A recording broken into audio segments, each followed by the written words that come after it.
Right, do you remember Jackanory? Yeah, they used to tell the stories. Well, they had a guy on Jackanory telling the story of Cinderella, but they didn't realise he was dyslexic. And it went something like this.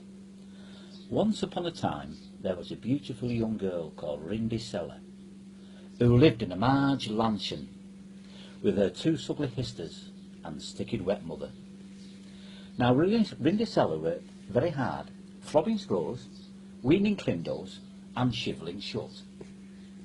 In fact, by the end of the day, Rindisella was mucking facked. Now, Rindisella had two sisters, and they were called Mary Hinge and Betty Swallocks. And they both had tickets to go to the Gall. But they wouldn't let Rindisella go. In fact, her only friend was Buttons, and he wasn't speaking to Rindisella, because she wouldn't cook his sock. Later that night, Rindisella was sitting there all alone, and suddenly there was a hucking fuge bang, and a little old lady appeared. Shinder's writ herself. "Foo the hooky you," she cried. "Foo the hooky you." "Don't be afraid," said the woman. "I'm your Gary Fod mother." And with a waft of her wind, she turned a pumpkin and 6 mice into a hooking fuge carriage. "Mice or crooking fighty," Rindis shouted. "It's a mucking fircle." But her Gary Fod mother said, "You must be back by midnight, or there'll be a cooking calamity." At the ball, Rindisella was dancing with the Pransome Hinds. He'd been there since 8 o'clock and was as fist apart. "Shanty a fag," he said. "Shanty a fag."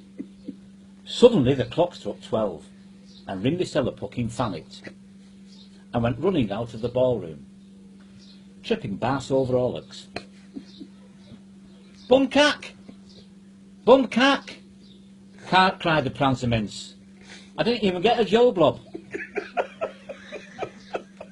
And looking down, he spotted Rindisella's slash glipper, and picking it up said, "Whoever this glipper sits, I shall marry." So the next day he tried the slash glipper on Betty Swallocks, but the glipper wouldn't sit. In fact, she tried so hard she let out a fig bart. "Ooh, that's stuck in finks," cried the Pransome Hinds. "Who's fuss charted?